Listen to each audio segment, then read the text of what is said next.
ഇനി നമുക്ക് 22 മുതൽക്കുള്ള ശ്ലോകമാണ് നോക്കാനുള്ളത്. 22 ശ്ലോകം. തന്മാതരോ വേണുരവത്വരോത്ഥിത ഉത്ഥാപ്യ തോർഭിഃ പരിരഭ്യ നിർഭരം സ്നേഹസ്നുതസ്തന്യപയഃ സുധാസവം മത്വാ പരം ബ്രഹ്മസുതാനപായയൻ. തന്മാതരോ വേണുരവത്വരോധിത. തന്മാതര അവരുടെ അമ്മമാര് വേണുരവത്വരോധിത. വേണുരവം വേണുവിൻ്റെ ശബ്ദം, ആ വേണു ഊതുന്ന ശബ്ദം വേണുരവത്വരോധിത.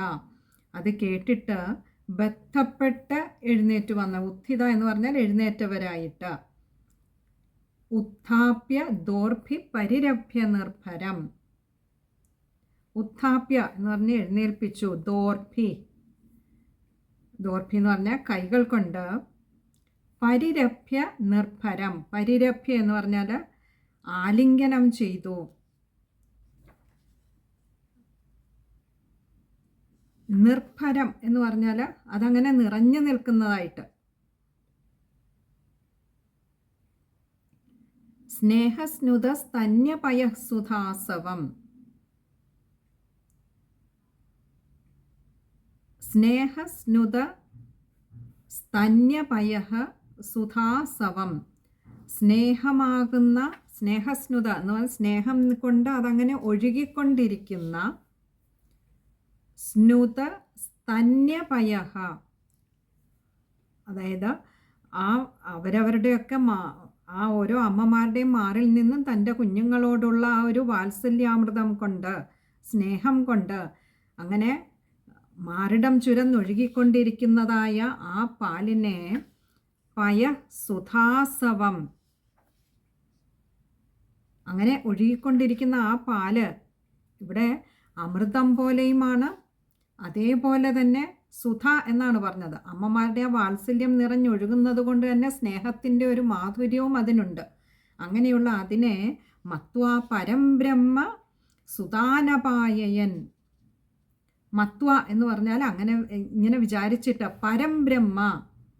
പരബ്രഹ്മത്തെ ഈ വന്നിരിക്കുന്നതൊക്കെ ആരാണ്? പശുക്കുട്ടികളായിട്ടാണെങ്കിലും പശുക്കളായിട്ടാണെങ്കിലും ഈ ഉണ്ണികളായിട്ടാണെങ്കിലും ഇപ്പോൾ തങ്ങളുടെ ഓരോരുത്തരുടെയും വീടുകളിലേക്ക് എത്തിയിരിക്കുന്നത് ആ പരബ്രഹ്മമൂർത്തി തന്നെയാണ്. എന്നാൽ ആ പരബ്രഹ്മത്തെ ആകട്ടെ സുതാൻ പുത്രന്മാരാണെന്ന് കണ്ടുകൊണ്ട് എന്ന് വിചാരിച്ചിട്ട് ആ പായയൻ തങ്ങളുടെ പാല് കുടിപ്പിച്ചു. എന്ന് പറഞ്ഞാൽ കുട്ടികൾക്ക് തങ്ങളുടെ ആ ഒരു മാധുര്യം നിറഞ്ഞ, വാത്സല്യം നിറഞ്ഞതായിട്ടുള്ള അമൃത പോലെയുള്ളതായിട്ടുള്ള ആ പാലിനെ കുടിപ്പിച്ചു. അപ്പോൾ ഇവിടെ പറയുകയാണ്, എന്നും വൈകിട്ട് സാധാരണ കൃഷ്ണൻ്റെ ആ ഒരു ഓടക്കുഴൽ നാദം കേൾക്കുമ്പോൾ കൃഷ്ണനെ കാണാനായി കാത്തിരുന്ന അമ്മമാരൊക്കെ ഇപ്പോൾ കൃഷ്ണൻ്റെ ഓടക്കുഴൽ കേൾക്കുമ്പോൾ എവിടെ നിന്ന് എവിടെ ഇരുന്നാലും എവിടെ കിടന്നാലും എളുപ്പം മൂടി എഴുന്നേറ്റ് വരികയായി. എന്നിട്ടോ തങ്ങളുടെ കൈകളിൽ അങ്ങനെ ഉണ്ണികളെ വാരിയെടുത്തു കൊണ്ടുപോകും. അപ്പോഴേക്കും തങ്ങളുടെയൊക്കെ സ്ഥലങ്ങൾ അങ്ങനെ ചുരന്നൊഴുകുന്നുണ്ടാവും. ആ പരബ്രഹ്മമൂർത്തിയെ തങ്ങളുടെ മകനാണ്, തങ്ങളുടെ ഉണ്ണിയാണ് എന്ന് ധരിച്ചുകൊണ്ട് എല്ലാ അമ്മമാരും ആ പരബ്രഹ്മത്തെയാണ് സ്തന്യമൂട്ടിയത്. ആ ഗോപസ്ത്രീകളുടെ ആ ഒരു മോഹത്തെയാണ് ഇവിടെ വർണ്ണിക്കുന്നത്. അതായത് ഭഗവാനെങ്കിലേക്ക് അത്രമാത്രം അവർ താതാത്മ്യം പ്രാപിച്ചു നിൽക്കുന്നു. അതായത് ആ രൂപം മുൻപിൽ വരും. ഇപ്പോൾ അവർക്ക് കൃഷ്ണൻ എന്നുള്ളൊരു ഭാവത്തേക്കാളേറെ ആ പരബ്രഹ്മം തങ്ങളുടെ തന്നെ ഉണ്ണിയായി വന്നപ്പോൾ ആ ഉണ്ണികളോട് എന്തെന്നില്ലാത്ത ഒരു ആനന്ദം, ഒരു നിർവൃതി ആ ഉണ്ണികളെ കയ്യിലെടുക്കുമ്പോൾ. ഇത്ര നാളും കൃഷ്ണനെ എടുക്കുമ്പോൾ മാത്രമേ ഉണ്ടായിരുന്നുള്ളൂ. ഇപ്പോൾ അവരുടെ മനോഭാവത്തിന് മാറ്റം വന്നിരിക്കുന്നു. അതുകൊണ്ട് കൃഷ്ണൻ്റെ വേണുഗാനം കേൾക്കുമ്പോൾ ഓടി വരും. എന്തിനാ? താങ്കളുടെ ഉണ്ണികളെ ഒന്ന് എടുത്ത് പാലൂട്ടുന്നതിനായിട്ട്. അപ്പോൾ ഇവിടെ അവരുടെയൊക്കെ ഉള്ളിൽ, അവരുടെയൊക്കെ അന്ധക്കരണം പൂർണ്ണമായും ആ പരബ്രഹ്മത്തിലായിരുന്നു ലയിച്ചു നിന്നിരുന്നത്, രമിച്ചു നിന്നിരുന്നത് എന്ന് നമുക്ക് ഉറപ്പിക്കാം. അതുകൊണ്ടാണ് കൃഷ്ണൻ എന്ന രൂപത്തേക്കാളേറെ ഇത്ര കാലവും കൃഷ്ണന് പിന്നാലെ പാഞ്ഞുകൊണ്ടിരുന്ന അവരുടെ മനസ്സിപ്പോൾ തങ്ങളുടെ ഉണ്ണികളാകുന്ന പരബ്രഹ്മമൂർത്തിയിൽ ആനന്ദം അനുഭവിക്കുവാൻ തുടങ്ങിയത്. സത്യത്തിൽ നമുക്കറിയാം, ഈ 7ഉം 8ഉമൊക്കെ വയസ്സായ കുട്ടികൾ മുലകുടി മാറിയ കുട്ടികളാണ്. പക്ഷേ എന്നിട്ടും അമ്മമാരുടെ മാറിടം ചുരന്നൊഴുകി എന്ന് പറയുമ്പോൾ ആ പരബ്രഹ്മം തങ്ങളുടെ മുൻപിൽ ഉണ്ണിയായി പ്രത്യക്ഷപ്പെടുമ്പോൾ ആ ഗോപസ്ത്രീകൾ പോലും അറിയാതെ അവരുടെ ഉള്ളിലെ മാതൃത്വം, ആ പരബ്രഹ്മമൂർത്തിയോടുള്ള ഒരു പറഞ്ഞറിയിക്കാനാവാത്ത ഒരു അഭിനിവേശം, വാരിയെടുക്കുവാനുള്ള ഒരു വ്യഗ്രത, ഒരു കൊതി, എത്ര ലാളിച്ചാലും മതിയാകാത്ത, എത്ര കിളിക്കൊഞ്ചലുകൾ കേട്ടാലും മതിയാകാത്ത മാതൃഹൃദയത്തിൻ്റെ ഒരു വെമ്പലാണ് ഇവിടെ കാണുന്നത്. ആ പരബ്രഹ്മമൂർത്തിയെ മടിയിലെടുത്ത് വെച്ച് പാലൂട്ടുമ്പോൾ ആ ഗോപസ്ത്രീകൾ അനുഭവിക്കുന്നത് ഇപ്പോൾ യാതൊരു ആനന്ദമാണോ, യാതൊരു നിർവൃതിയാണോ, യാതൊരു ആനന്ദാനുഭൂതിയാണോ? ഇത് തന്നെയാണ് കൃഷ്ണനെ അവർക്ക് മടിയിലെടുത്തിരുത്തുമ്പോഴും കളിപ്പിക്കുമ്പോഴും ഒക്കെ തോന്നിക്കൊണ്ടിരുന്നത്. ഇത് തന്നെയാണ് ഇനി അങ്ങോട്ട് പോകുമ്പോൾ നമ്മൾ കാണുന്ന രാസലീലയിലും നമ്മൾ കാണുന്നത്. ആ പരബ്രഹ്മമൂർത്തിയോട് അലിഞ്ഞു ചേരുവാനുള്ള ഉള്ളിലെ ജീവാത്മാവിൻ്റെ അദമ്യമായ മോഹമാണ്, ആ ഒരു ഏകീകരണമാണ്, ജീവാത്മാ പരമാത്മാ ലയനമാണ് നമുക്കവിടെ കാണാൻ കഴിയുന്നത്. ഇവിടെ ഈ 8ഉം 9ഉം വയസ്സുള്ള കുട്ടികൾക്കൊക്കെ മുലയൂട്ടി എന്ന് പറയുമ്പോൾ തന്നെ ആ തത്വം നമുക്ക് പൂർണ്ണമായും മനസ്സിലാകുന്നതാണ്. ഇനി നമുക്ക് 23-ാമത്തെ ശ്ലോകം നോക്കാം. ക്ഷമിക്കണം, നമ്മൾ 22-ാമത്തെ ശ്ലോകം ഒന്നുകൂടി നോക്കാം. തന്മാതരോ വേണുരവത്വരോദ്ധിത ഉത്ഥാപ്യ ദോർഭി പരിരഭ്യ നിർഭരം സ്നേഹസ്നുതസ്തന്യപയ സുധാസവം മത്വാ പരം ബ്രഹ്മസുതാനപായയൻ. അപായയൻ എന്ന് പറഞ്ഞാൽ കുടിപ്പിച്ചു. സുതാൻ അപായയനാണ്. നായുടെ ആകാരം വായിക്കുമ്പോൾ ശ്രദ്ധിക്കുക. പിന്നെ അടുത്തത് ദോർഭി സ്നേഹസ്നുതസ്തന്യപയ, അവിടെയൊക്കെ വിസർഗമുണ്ട്, പകുതി ഹകാരത്തിൽ വായിക്കുക. ഇനി അടുത്തത് 23-ാമത്തെ ശ്ലോകമാണ്. തതോ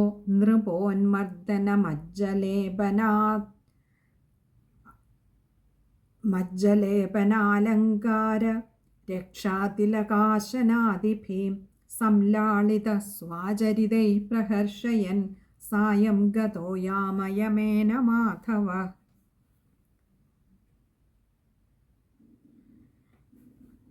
ഇനിയും ഈ കുട്ടികളെ ഈ ഓരോരോ അമ്മമാരും എങ്ങനെയാണ് അവരോട് ഈ അമ്മമാർക്ക് തോന്നിയത്, ഈ കുട്ടികളെ എങ്ങനെയൊക്കെയാണ് അവർ പരിപാലിച്ചത്, അതിനുശേഷം സാക്ഷാൽ പരബ്രഹ്മമൂർത്തി തന്നെ തങ്ങളുടെ ഉണ്ണികളായി വരുമ്പോൾ ഈ അമ്മമാരുടെ അനുഭൂതിയാണ് നമ്മൾ തൊട്ടു മുൻപുള്ള ശ്ലോകത്തിൽ പറഞ്ഞതെങ്കിൽ ഇനി ഈ കുഞ്ഞുങ്ങളോട് ഈ അമ്മമാർ ചെയ്ത ഓരോരോ കാര്യങ്ങളാണ് വർണ്ണിക്കുന്നത്. അപ്പം പറയാം, തതോ നൃപോന്മർദ്ദന മജ്ജലേപനാലങ്കാര രക്ഷാതിലകാശനാദിഭി തതഹ. അതിനുശേഷം, അതായത് കുട്ടികളെയൊക്കെ ഇങ്ങനെ എടുത്ത് മടിയിൽ വെച്ച് പാലൂട്ടിയൊക്കെ കഴിഞ്ഞു കഴിഞ്ഞാൽ അത് കഴിയുമ്പോൾ നൃപോന്മർദ്ദന മജ്ജലേപനാലങ്കാര രക്ഷാതിലകാശനാദിഭി. നൃപ എന്ന് പറഞ്ഞാൽ അല്ലയോ രാജാവേ, ഇവിടെ പരീക്ഷിത് മഹാരാജാവിനോട് പറയുകയാണ്, ഉന്മർദ്ദന മജ്ജലേപനാലങ്കാര രക്ഷാതിലകാശനാദിഭി. എണ്ണ തേപ്പ്, പിന്നെ ഈ കുട്ടികൾക്ക് പാലൊക്കെ കൊടുത്തു കഴിഞ്ഞാൽ പിന്നെന്താ, എണ്ണ തേക്കുക, പിന്നെയോ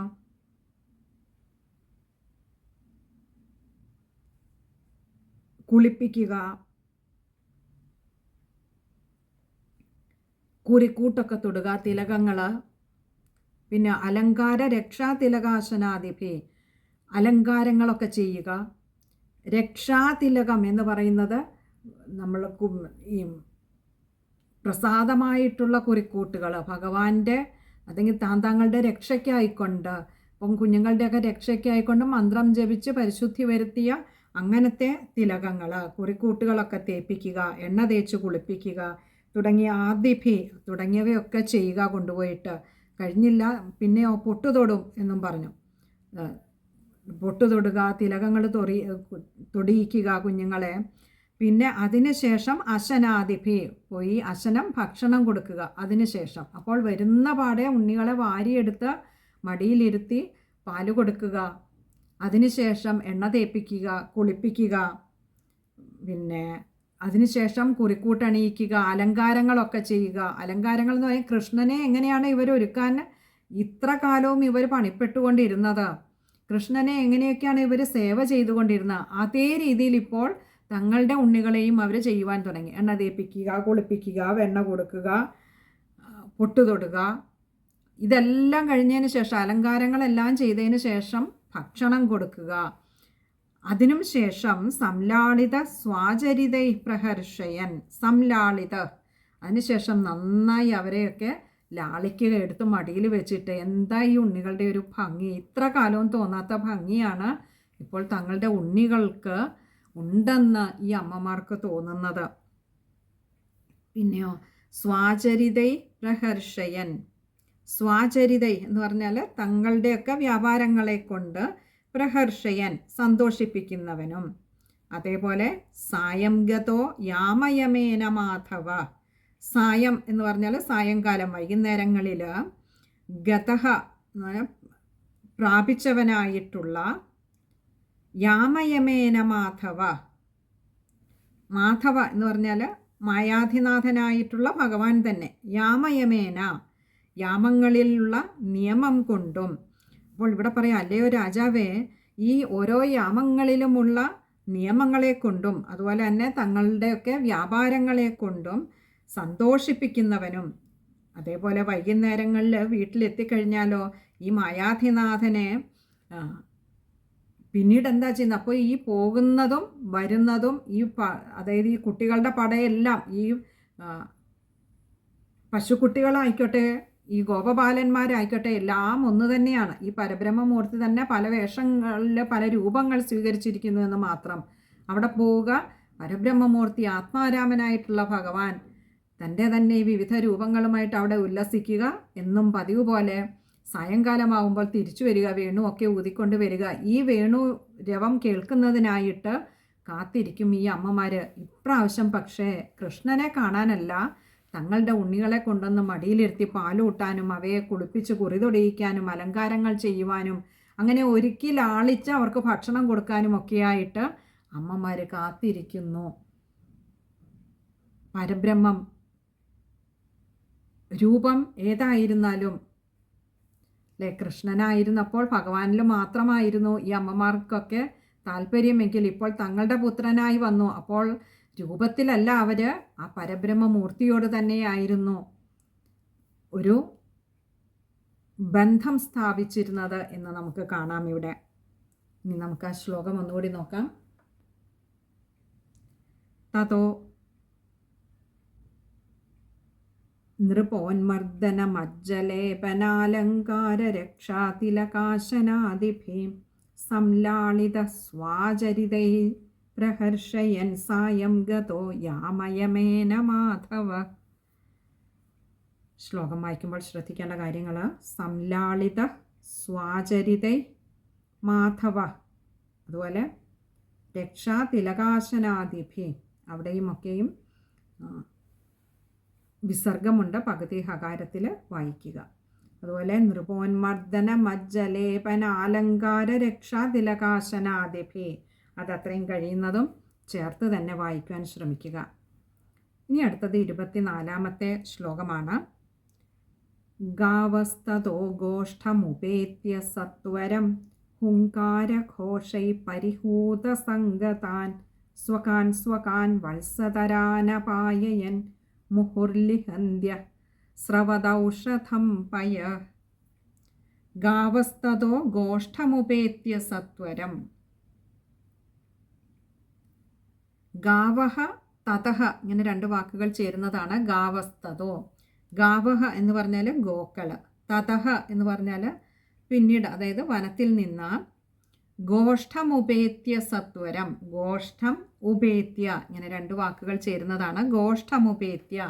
ഗോഷ്ഠം എന്ന് പറഞ്ഞാൽ കാലിത്തൊഴുത്ത്, അതിനെ ഉപേത്യ പ്രാപിച്ചിട്ട്. അപ്പോൾ വനത്തിൽ നിന്ന് തിരിച്ചു വരുന്ന കുട്ടികളുടെ കാര്യം നമ്മൾ പറഞ്ഞു. ഇനിയും പശുക്കുട്ടികളുടെ കാര്യം പറയും. ഈ ഗോക്കളും പശുക്കുട്ടികളും ഒക്കെ എന്താ ചെയ്യുന്നത്? അവയൊക്കെ നേരെ പോയി തൊഴുത്തിനെ പ്രാപിച്ചിട്ട് സത്വരം വേഗത്തിൽ ഹുങ്കാരഘോഷൈ പരിഹൂത സംഗതാൻ.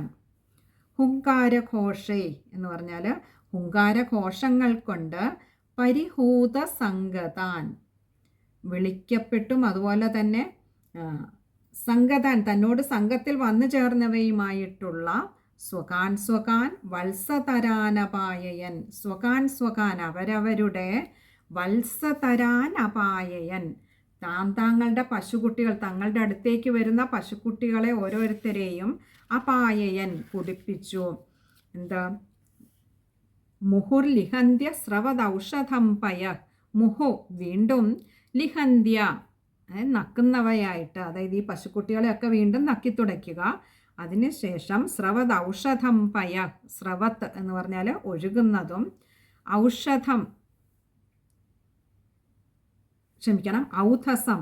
ഔധസം എന്ന് പറഞ്ഞാൽ അകിട്ടിൽ നിന്ന് വരുന്നതുമായിട്ടുള്ള, അപ്പോൾ ഇവിടെ ഒഴുകിക്കൊണ്ടിരിക്കുന്നതും അവയുടെ അകിട്ടിൽ നിന്ന് വരുന്നതുമായിട്ടുള്ള ആ പാലിനെ, പയ എന്ന് പറഞ്ഞാൽ പാലിനെ അപായയൻ കുടിപ്പിച്ചു.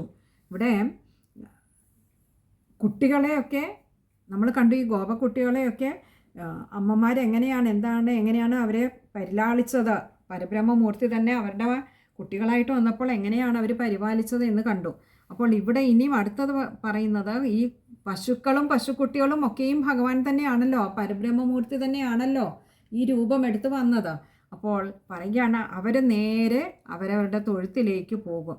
എല്ലാ പശുക്കളും അവിടെ ഈ പശുക്കളുടെ അടുത്തേക്ക് ഏതൊക്കെ പശുക്കുട്ടികൾ വരുന്നുണ്ടോ അവയൊക്കെ വേണ്ടുവോളം തങ്ങളുടെ പാല് കുടിപ്പിക്കും. എന്നിട്ടോ വീണ്ടും പാലിങ്ങനെ ചുരന്നൊഴുകുന്നത് ഒക്കെ വീണ്ടും കുടിപ്പിക്കുക. ആ കുടിക്കുന്ന നേരത്തോ പശുക്കളെയൊക്കെ അങ്ങനെ നക്കി തോർത്തുക. ഓരോ അമ്മ പശുക്കളും ഇങ്ങനെ വളരെ സുന്ദരമായ ഒരു കാഴ്ചയാണിപ്പോൾ ആ വൃന്ദാവനത്തിലുടനീളം കാണുന്നത്. സത്യത്തിൽ ഇവരുടെ ആരുടെയും കുട്ടികളോ പശുക്കളോ ഇല്ലാഞ്ഞിട്ടും ആ വൃന്ദാവനം അത്യധികം ധന്യമായി നിൽക്കുന്നത് ഈ പരബ്രഹ്മമൂർത്തിയുടെ സാന്നിധ്യം കൊണ്ടാണ്.